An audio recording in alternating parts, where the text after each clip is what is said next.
Yeah, all right. How you doing?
There we go. Good evening. I would like to call this meeting of the Kalamazoo City Commission for Monday, December 16th, 2019 to order. Clerk Borling, please call the roll. Commissioner Cunningham. Here. Commissioner Hess. Here. Commissioner Knott. Here. Commissioner Pradel. Present. Commissioner Urban. Here. Vice Mayor Griffin. Here. Mayor Anderson. Here. For our opening ceremony, everyone please rise and stand for the Pledge of Allegiance.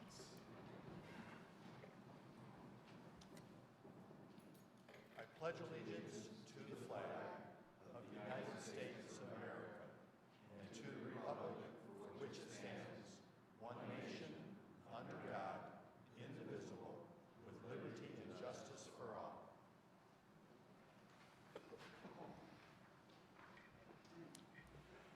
Commissioners, you have before you the agenda for tonight's meeting. Are there any changes you would like to see on the agenda?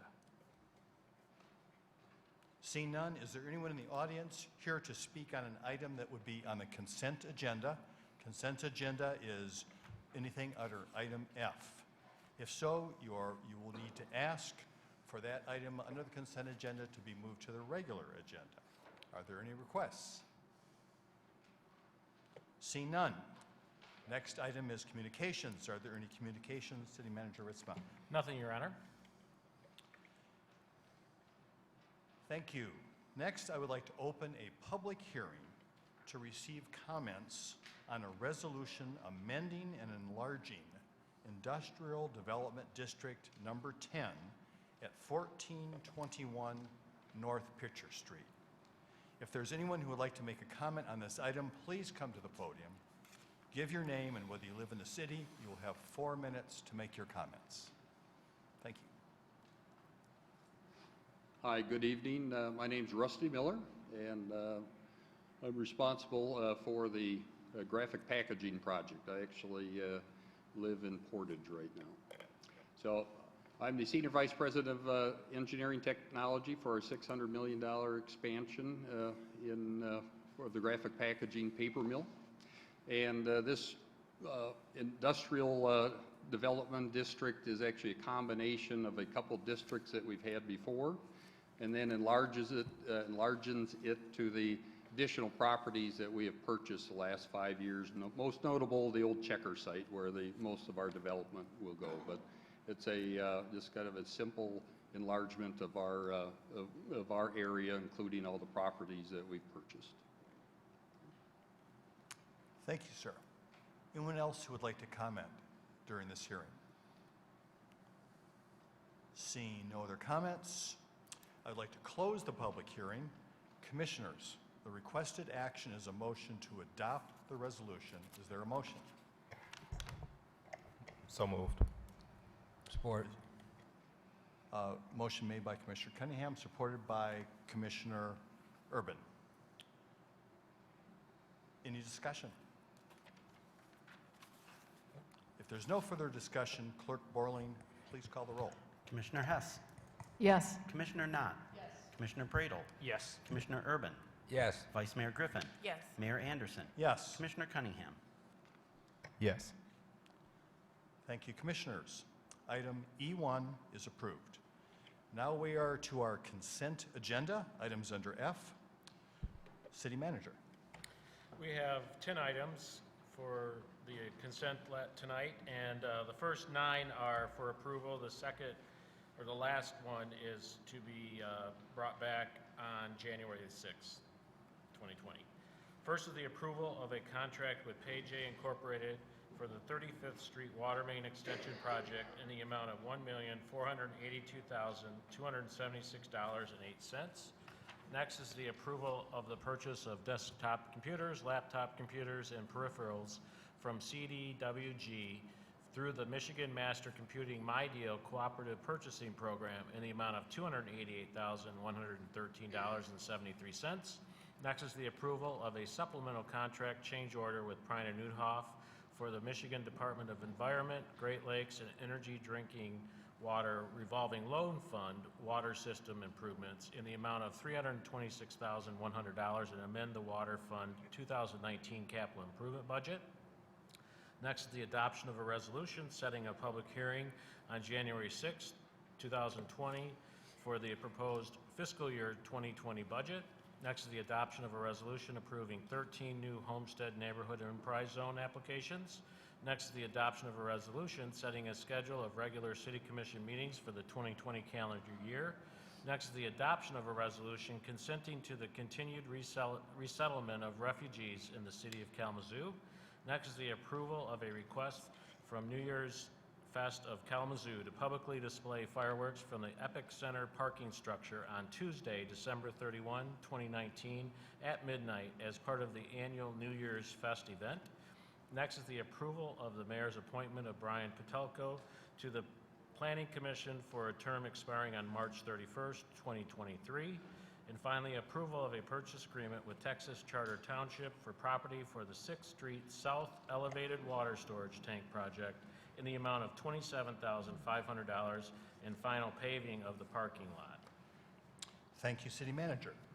Commissioners and Vice Mayor, the requested action is to approve items 1 through 9, postpone item 10 until January 6th, and authorize the City Manager to sign all documents on behalf of the city.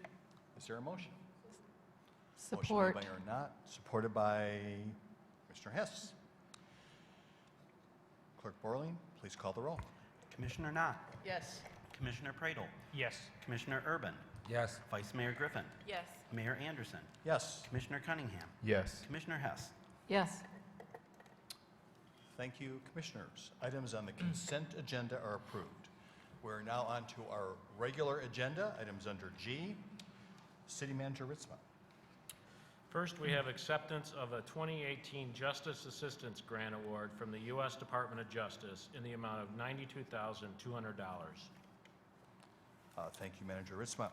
I understand City Attorney Robinson has a report on this item. City Attorney? Thank you, Mayor. As the Commission may recall, a year ago, when the 2018 burn grant proposition came before the City Commission, the Commission decided, because of certain conditions attached to that grant by the Trump administration regarding immigration law enforcement, the city chose not to accept the money. The city is a member of the U.S. Conference of Mayors, and in 2 cases out of the Northern District Federal Court for Illinois. The U.S. Conference of Mayors was a member of one of those, was a plaintiff in one of those cases. The first case involved the city of Chicago, the city of Chicago. The second one involved the city of Evanston and the U.S. Conference of Mayors. The same judge heard both of those cases and in September of this year issued 2 opinions basically finding that for the fiscal year 2017 and the fiscal year 2018 conditions that were attached to the Trump administration to burn grants, he found them unconstitutional and ruled that they could not be enforced against the city of Chicago, the city of Evanston, and any member community of the U.S. Conference of Mayors. Then the court made that injunction permanent so that cities like Chicago and Evanston and the Conference of Mayors didn't have to continually repeat challenging those cases. Now, I'll say this, those cases are on appeal to the Seventh Circuit. However, the similar challenges have been made by communities across this country, from Portland, Oregon, Providence, Rhode Island, San Francisco, Philadelphia, obviously Chicago. And so in every one of those cases, the federal district judges have found that those conditions that were attempted to be inserted for burn grants by the Trump administration were unconstitutional for a variety of reasons. Some of the conditions violated the 10th Amendment, which prohibits the federal government from commandeering state and local governments to do its work or its bidding. Other grounds felt that the court felt that the conditions being applied by the Attorney General were beyond the scope of the Congressional Act. The burn money is a congressional grant, and it's an expenditure of money that that is allocated based on a formula that's in the statute. And to attach other conditions, the court felt that was beyond the scope of the executive because they were basically legislating. And so that was a separation of powers issue that, again, the judge in Illinois and other judges across the country felt were unlawful conditions. So as a result of that decision in the Evanston U.S. Conference of Mayors decision, that those conditions not only apply to the 2018 grant, which the commission declined last year, but it also applies to the fiscal year 2019 grant conditions. The conditions are the same for the most part in both years. And so those conditions cannot be enforced against communities who are members of the U.S. Conference of Mayors. As a result, there has been some negotiations by attorneys on behalf of the Justice Department and the Conference of Mayors, and we have received, when I say we, the city, and I've been provided instructions from the Conference of Mayors as to what we should do if we're willing to accept the grant money, and in terms of how we indicate to the Justice Department that we're a member of the Conference of Mayors and what clauses we get to either strike out or use language to say that they can't be enforced against us. So if the commission decides both with this action and the following one to accept the grant monies for the 2 fiscal years involved, then I would follow those instructions to the T so as to be able to get that money and also make sure that we have the protection of that federal decision out of Illinois. Thank you, Attorney Robinson. Are there questions for our city attorney from the commission? Oh, yes, city manager. I just want to remind the commission that public safety continues to enforce the resolution and of the policy of the commission that we will not ask anyone that we stop for status, and that we will not support ICE. And that will remain, that is the policy. It remains our policy, and we will continue to follow that. And it's our view that, based on what Attorney Robinson has said, that if there was something brought to us challenging it, we would be on firm legal ground to withstand that. So, I have a question, but I will withhold that. Are there any questions for Manager Ritzma or just we'll have a time for some comments also, but yes, Commissioner I was Cradle. wondering if you would share as well, so this was with the U.S. District Court in Northern Illinois, in terms of any appeal capabilities and how that would impact any monies we've received. I will say this, my understanding is the Department of Justice has appealed every one of these cases that have been ruled against them. However, oftentimes you see a split in circuits where one circuit will decide a legal issue or a legal law, a question of law one way, and you might, across the country, another circuit decide it a different way. Here, I'm not too concerned because every district court that's encountered these issues have answered this question the same way. The Trump administration has uniformly lost, not only at the trial level, but also they've appealed the 2017 rulings, because that's why one of the frustrations that was voiced by the judge in the case was that I'm going to make this injunction permanent and going forward because I don't, it's a waste of judicial resources and an expense to the communities to continually challenge it each year, and the Attorney General has shown has not shown a willingness to obey the court's order because they keep inserting the same conditions and in fact add conditions in subsequent years. So while the Trump administration is appealing these cases, number one, I feel somewhat confident that the court will be upheld. Secondly, the question then becomes, going forward, once, because once we get the money, we'll probably quickly spend it. So I'm not too concerned about the government coming back, and when I say the federal government coming back and attempting to somehow make the city hew to those conditions, because until that injunction is lifted, we can operate under that injunction as long as we're spending money pursuant to that. I don't think they won't be able to claw it back. Now they might be able to say going forward, if they are successful, you're going to have to hew to these conditions from the day that the case is overturned, but they won't be able to claw back. And if it were challenged again, we could forego future funds, you know, like. Yes. Okay. And again, the case that was entered both in the city of Chicago and the Evanston Conference of Mayor, same judge, and he said, I'm making this a permanent injunction that will be applicable for the fiscal year 2018 and all subsequent years. Thus, when the next issue comes up for the fiscal year 2019 grant money, we're still covered by that same injunction. Other questions for Manager Ritzma or City Attorney Robinson?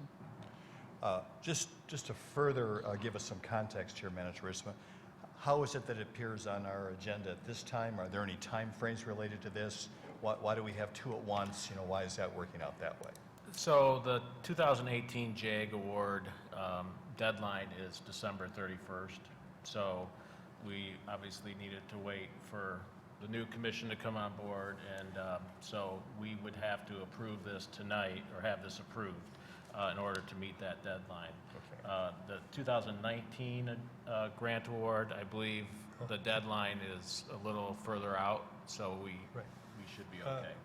According to the U.S. Conference of Mayors, even for fiscal year 2019, awards must be accepted by December 31st, 2019. Okay. So it's the deadline is the same for of them. both years. Gotcha. And would you be so kind as to remind us again how these funds are being used? Yeah, so the 2018 dollars are going to be used to purchase equipment for public safety for our line officers, and as would the 2019 dollars. Okay. Thank you, Manager Ritzma. If there are no other questions from the commission, is there anyone in the audience who would like to comment on this item? That's item G1. Please come to the podium. Give us your name and whether you live in the city. You will have 4 minutes to make your comments.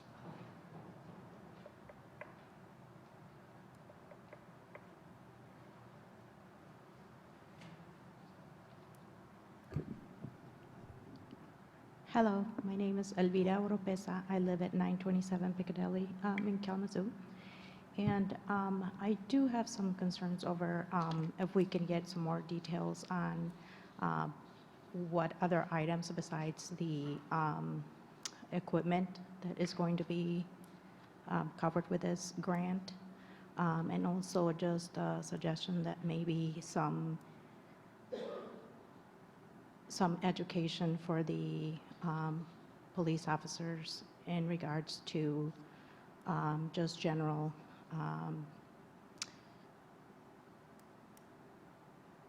immigration status related education. Very often we hear the comments of when undocumented folks are stopped as to why can't you do things the legal way, or why can't you get in line to get legalized, and things like that, things of that nature that we hear even from the general public a lot of the times. Just as it shows that there's a lack of real lack of education as to how some of those things work. And I think that using perhaps maybe some of those grant monies for education, that would be a good use for that money. Thank you. Thank you so much. Is there anyone else who'd like to comment on this item? Just a quick follow-up to that, Manager Risma. When we apply, you are applying for a specific activity under the grant. Is that accurate? So Correct. it's not just money. You decide what you're going to do with it once you get it. Yeah, we That's- have to identify what the monies will be used for. And this is equipment Equipment, purchase right. related, is what this particular set of money is. Yep. Okay. So Commissioners, the recommended action is a motion to accept, well, we've got two of these here, right? So I guess we're doing one at a time. To accept this grant and to authorize the city manager to sign all related documents. Is there a motion? So moved. Motion by Commissioner Hess, Support. supported by Commissioner Urban. Discussion. Anyone? Yeah, Commissioner yeah, Prater. I'm sorry, go ahead. Vice Mayor Griffin, No, please. go ahead. Yeah, I just wanted to make a note for the community, and the mayor and the commissioners have asked a lot of questions to clarify. Just so you know, from our standpoint, and I'm not going to speak for everyone, but as soon as we were notified that this grant was coming back up in front of commission, it was very important that we meet with members of the community that will be directly impacted by this. Because it's one thing for us to sit up here and look at dollars and cents, but we're talking about life, and we're talking about everything that comes with that. So it was very important for us to look at the details of this and really dig deep and find out how this is going to affect the community. And I do want to say thank you for lifting up what possibly the funds could be used for. We were wondering the same thing. It sounds like for this, it's very specific and it's been asked for specifically, but perhaps in the future, that's something that can be addressed, that education piece to go along with that. Thank you, Commissioner Griffin. Commissioner Vice Mayor Griffin. Commissioner Prater? Thank you, Mayor. Just wanted to share some thoughts as well. The 52nd City Commission, they passed a proclamation, in March 2016, making sure that it's apparently clear that we are abundantly clear that we are welcoming and accepting community. Resolution in November 2018, prohibited city resources from being used to assist with any cooperation with ICE. And I just wanted to echo the importance, I think, that for me personally as a leader, but also being a part of this commission, how important it is that I'm a part of a commission that believes and affirms those beliefs in this community. And so I was particularly impressed just independently as commissioners, how thoughtful a number of us were in asking questions, just making sure to verify different points. And so just felt like it was handled about as well as it can be handled in terms of both the city staff and then also from the commission. So, thank you. Thank you, Commissioner Prater. Anyone else on the commission? All right, if there is no further discussion, Clerk Borling, please call the roll. Commissioner Prater. Yes. Commissioner Urban. Yes. Vice Mayor Griffin. Yes. Mayor Anderson. Yes. Commissioner Cunningham. Yes. Commissioner Hess. Yes. Commissioner Knott. Yes. Thank you, Commissioners. Item G1 is approved. The next item on the agenda, City Manager. Acceptance of the 2019 Justice Assistance Grant Award from the U.S. Department of Justice in the amount of $91,036. Thank you, Manager Ritsma. Is there anyone in the audience who would like to comment on this item? Similar item, different year. It's item G2. Please come to the podium, give us your name, and whether you live in the city, you'll have 4 minutes to make your comments. Seeing no one, Commissioners, the recommended action is a motion to accept the grant and authorize the city manager to sign all related documents. Is there a motion? So moved. Motion made by Commissioner Urban, supported by Commissioner Knott. Is there any discussion? I do have a question. Are you able to clarify what the funds for that year grant will be used towards? I'm going to ask Assistant Chief Ryan Tibbetts to come forward on this one.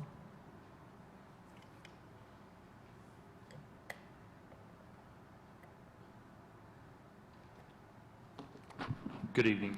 Welcome, Assistant Chief. So we applied for the 2019 JAG grant, and what we specifically applied for were protective shields for our frontline patrol officers. We also applied for stop sticks for our frontline patrol officers, as well as body-worn cameras for our frontline patrol officers. Are there questions for Assistant Chief?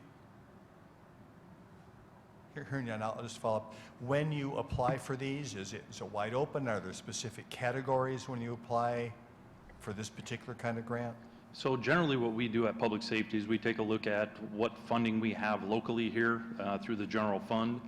And over the years, this actually has been used as a stopgap, kind of filling those gaps relative to equipment and the needs that we have at Public Safety. So we generally identify our needs early in the year during the budget process, and then when we're awarded those funds, we specifically identify those equipment items that we need, and we apply for those. Okay. Yes, sir. Thank you, sir. Any other questions? You may not know this, but as it was addressed, do you know if you all have the funding for education around immigration issues and things like that? So we have a very active committee at Public Safety, EDIP, that certainly addresses issues relative to race, gender, inequality within our department. And we actually have some world-class training that we're going to be kicking off here on Thursday, actually bringing in a national speaker relative to equity and diversity. But we'll certainly take a look at that for 2020. I'll speak with that group and see if we can get that on our agenda. Yep. Thank you, sir. Thank you. Any further discussion? Hearing none, Clerk Borling, please call the roll. Commissioner Urban. Yes. Vice Mayor Griffin. Yes. Mayor Anderson. Yes. Commissioner Cunningham. Yes. Commissioner Hess. Yes. Commissioner Knott. Yes. Commissioner Pradel. Yes. Thank you, Commissioners. Item G2 is approved. Next are reports and legislation. City Manager Ritsma, do you have a report? Just want to wish everyone the happiest of holidays, and we look forward to 2020. Thank you, sir. Any further reports, Attorney Robinson? All right. City Clerk Borling, do you have a report? Yes, I do, Your Honor. Commissioners, Mayor, Vice Mayor, and Commissioners, in your packet was the report of determination from the Local Officers Compensation Commission. And I want to take just a minute to kind of review what the Local Officers Compensation Commission does and what that report is that you have in front of you.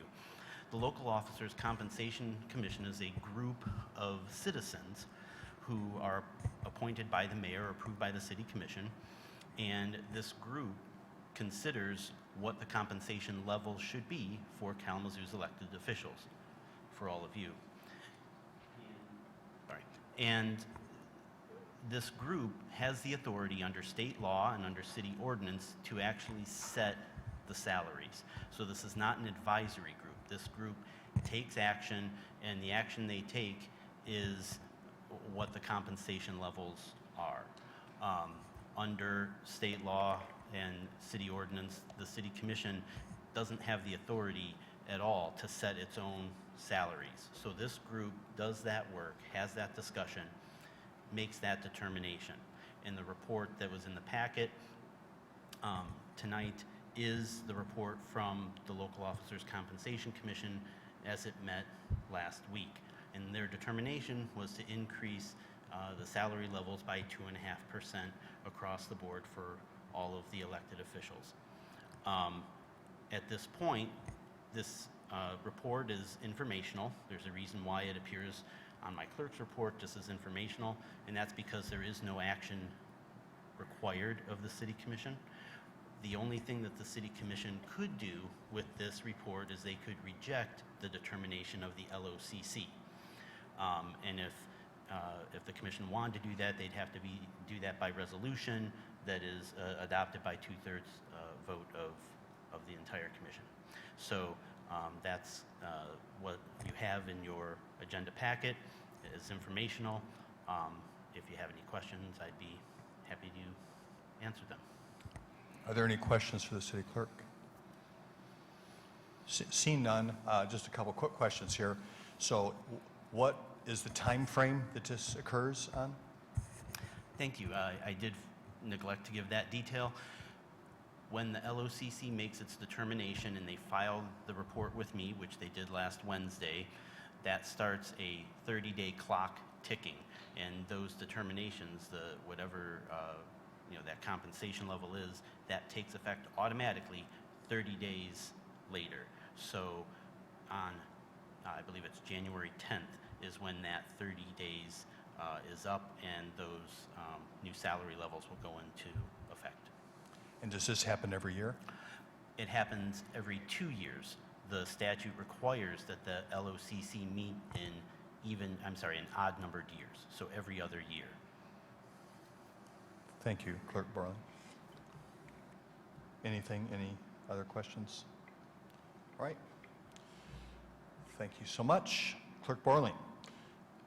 Next on our agenda is the opportunity for citizen comments.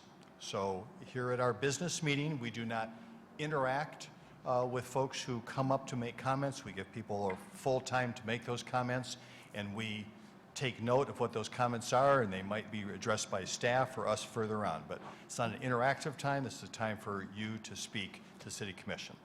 And when wishing to address the City Commission on any topic, should come to the podium. That's already been done. Give your name and whether you live in the city. You'll have 4 minutes to make your comments, and then either before or after, if you would sign in so the city clerk has an accurate understanding of your name, that would be great. Yes, sir. My name is Nehemiah Scudder. Used to be Asia Gazette. I went through, I think it was Circuit Court where it was approved for the name change. So now I'm Nehemiah. And I experienced homelessness for about 1.5 years, quite a few years ago, maybe 5. So I identify somewhat with the homeless problems. And I noticed in the Foundation for Excellence bulletin that they put out free once a year, I'm told. On the back page, it said there were 137 low-cost housing units that they made available. Well, I'm wondering what low-cost means to the FFE. I remember that when President Trump said he was going to cut taxes for the middle class, it turned out the middle class was people making around $240,000 a year. Most of us don't make that kind of money. I wonder if the Foundation for Excellence is like that, and their so-called low-cost housing might be actually very expensive. If they would please contact me, I'm trying to research this issue for the cause of the homeless. If the homeless can indeed pay a small amount of rent and find housing in low-cost housing, that would be a great blessing to the homeless community. But if low cost means high prices such as the rest of Kalamazoo mostly has, then it wouldn't be much of a blessing. So if the Foundation for Excellence people would contact me, I appreciate it. And if not, I'll try to research who they are, where they are, and see if I can talk with them. Thank you. Thank you. Is there anyone else? Hello and happy holidays. My name is Lisanne Harma and I'm from Richland Township, and I just wanted to take this opportunity to thank the city for their continued support with the water issues related to PFAS. Thank you. Thank you so much.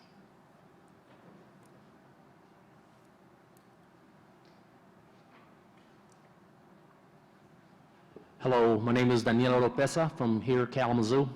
I just want to take time and acknowledge that each and every one of you, it was a bumpy road for this voting, commissioning, and mayor, but I really want to thank each and every one of you. Some of you guys that I've worked with, some of you guys that I'm willing to work with, but I just want to thank you because the community is watching, and you guys gave a lot of respect, a lot of dignity, a lot of leadership, and your presence out there on any nonprofit or profit group that you guys are working with or merging with, we're watching. Your family's watching. So I just want to give you guys props and shout outs to each and every one of you because 2020, we want to see the same expectation. I'm not thinking less than any of you guys up there on the chair right now, but I just want you guys to have that leadership front and center like you guys always do from each corner of all Kalamazoo, east side, north side, south side, west side. So thank you, each and every one of you. Muchas gracias. And one more thing I want to add, and hopefully this gentleman can join me. January 11th is only 4 weeks away. January 11th, with the integrity, with the leadership, and with the hope that I try to carry on each and every year, I'm blessed to do a third coat drive at Dr. Martin Luther King Park, January 11th. Some of you guys can look up my name, Daniel Oropesa, on Facebook or other social media sites, but January 11th, Saturday between 2 and 4 at Dr. Martin Luther King Park, and I'm very blessed. I don't have no organizations, I don't have no resources, I don't have no businesses. It's just the community, the residents are helping me, and I'm blessed. So, thank you. Thank you, sir, very much. Anyone else?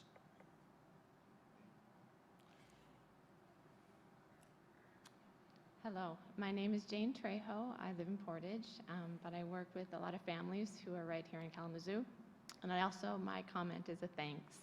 So I work with Bethany Christian Services, and we do refugee resettlement with adults and families and unaccompanied refugee minors. And as you know, this executive order has brought a lot of work. We've been working hard. Agencies like ours, as well as agencies all across the country, have been working really hard to get consent from states and local officials. And I'm just really grateful that we could count on Kalamazoo to be a welcoming community and give written consent in compliance with the executive order. We have a lot of families who've made this their home, and this has been welcoming, and they've become vibrant members of this community. And we're really grateful for your support. So I just want to say thank you. Thank you. Anyone else who would like to speak during citizen comments? Seeing no one else, now is the time for commissioners who wish to make comments. Nothing from you, Commissioner Urban? Yes, Commissioner Cunningham. Yeah, I just want to say a couple things. First of all, I want to highlight some on our agenda I was excited to see, and that's Mr. Patelko getting appointed to the Planning Commission. For those who don't know, he's one of the hidden gems in our community. Him and I know I've worked with Mr. Lee on quite a few occasions where they just provide that background information that we really need. And sometimes those type of things go under the radar, but once again, thank you for your continued service. We really appreciate it. So I wanted to take the time out to highlight that. I wrote some notes here, and now I can't read them. The other one was we have a missing citizen, Crystal Walker. So if there's any type of any type of information in regards to her whereabouts. She's been missing since November 16th. Please contact Public Safety. What else do I have on here? And then last but not least, Merry Christmas. For me, it's my favorite time of the year, but I also recognize that it is also a hard time for a lot of individuals in the community. But the reason why it's my favorite time of the year is because I believe in the power of love, and I believe that love is the basis of our existence. So I do believe that this is a good time to not only show love to family and friends, but to continue to extend that out to other individuals, because we understand that just because it's a good time for some, it may be a little more difficult for others. Thank you, Commissioner Cunningham. Commissioner Knapp? Commissioner Pradle? Just wanted to take a second to lift up consent agenda number 7 on the refugee resettlement.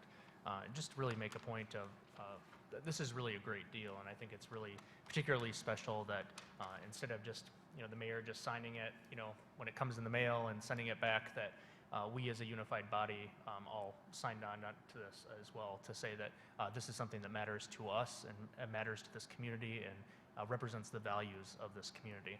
I think in reference to Trump Executive Order 13888, and so to give a little bit of context about that, communities and states had to opt out of that executive order by, I think, December 25th in order to make sure that we are that accepting and affirming community. I wanted to just take another second. I didn't mention everything about the JAGS grant funding as well, but again, just wanted to echo that just very impressed by the way that the city staff was responsive to answering our questions and thoughtful about that.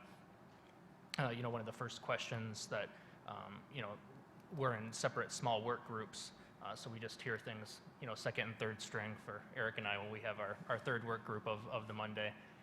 But it was shared with us in our work group that in the first work group that our mayor and our vice mayor wanted to make sure that we reached out to constituent groups in the community that represent the immigrant community and make sure that there's some thoughtful question and dialogue that took place with that as well. It gives me a lot of reassurance that was something that was asked in the very first work group, and that we have leaders that are thoughtful about those sort of things as well. I also want to take a minute to just lift up that it was really a pleasure to get to go and learn with my colleagues, Vice Mayor Griffin and Commissioner Hess. We went to the Michigan Municipal League to go to a newly elected official training last Wednesday, which is paid for by the city, where we learn about things like FOIA and Open Meetings Acts and all those sort of rules and whatnot. And so, it was a great opportunity for us to be present and to network with other leaders who were recently elected around the state, and really appreciated the opportunity to learn and grow with both of you. And with that, just wanted to wish everybody a very happy holiday season, and thank the city staff for all their work as usual. Just a reminder that there'll be a number of city staff members who will be working hard throughout the whole holiday season, whether there's snowfall or when you hear the sirens going off in the background. And so we appreciate you working hard for the city, and hope folks join us out there for New Year's Eve as well to celebrate in Bronson Park on December 31st. So with that, that's it. Thank you. Thank you, Commissioner Prado. Commissioner Hess? Because now we're going to be able to have fireworks, right? Yeah. We voted that in tonight. So I would like to, I was able on Friday to go to the KidNet Forum, the Friday Forum for KidNet, and to give recognition to Meg Blinkwitz, who runs KidNet, Kalamazoo Youth Development. Coming out of that, there are 50 cohorts of nonprofits working with and for the youth in this community. And at a time when, when kids are the focus for the holidays and it's merry and bright, it was very clear that day that we do have a lot of work to still do in this community, but there are people that are committed to doing it. KidNet says that they want all children of Kalamazoo to realize the promise that they be college or career ready by age 21. And so they go a long way toward helping the community realize several stated strategic goals, which include shared prosperity, youth development, strength through diversity, and economic vitality. The youth are a very important part of this community, and I am amazed at the work that all of these cohorts do. And that something that came up here asking about education for our public safety officers, but that this is an education city. And education is not just reserved for those in the K through 12 system or those in higher education here in Kalamazoo, but that it's all of us learning together, that we are all lifelong learners, and there's always some more learning left to do. So I don't want education to be put into a box and say, here's where we do education, but that we continue to educate each other. And I thank my fellow commissioners and all of the employees of the city for helping to educate me about what goes on in this amazing city. So that said, I really want to wish everyone a happy holiday, a happy and safe holiday, and echo Commissioner Cunningham's comments of love with and for your family and friends. Thank you. Thank you, Commissioner Hess. Vice Mayor Griffin. Yes, really briefly, I want to echo what Commissioner Cunningham said and congratulate you, Brian, on your appointment to the Planning Commission. That's awesome. And I also want to thank you, Dano, for speaking and offering us that thanks. It does mean a lot. We are only 7 people who don't represent every single solitary issue, group, organization, cause, so on and so forth. So when things come up, that they will regularly, that we come together and we reach out to people. That's what our job is, to do that. So just thank you, and I am happy that we all were able to come to that decision collectively that way. So with that being said, happy holidays to everyone, and we will see you all next year. Thank you very much, Commissioner Griffin. So this is our last meeting of the year. So we won't be seeing each other in an official meeting until next year, 2020. So I would like to close this year out with a poem by Maya Angelou. And this is a poem called Continue, which is a poem I really liked when I first read it, but was recently lifted up to me because it was published in the newsletter that comes out from the Peace House. And I don't know if everyone's familiar with this one or not, but I will go ahead and read it. So this is it. My wish for you is that you continue. Continue to be who and how you are, to astonish a mean world with your acts of kindness. Continue to allow humor to lighten the burden of your tender heart. Continue in a society dark with cruelty to let the people hear the grandeur of God in the peals of your laughter. Continue to let your eloquence elevate the people to heights they had only imagined. Continue to remind the people that each is as good as the other, and that no one is beneath nor above you.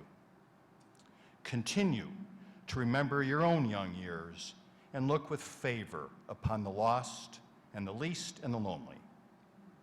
Continue to put the mantle of your protection around the bodies of the young and defenseless. Continue to take the hand of the despised and deceased and walk proudly with them in the high street. Some might see you and be encouraged to do likewise. Continue to plant a public kiss of concern on the cheek of the sick and the aged and the infirm, and count that as a natural action to be expected. Continue to let gratitude be the pillow upon which you kneel to say your nightly prayer.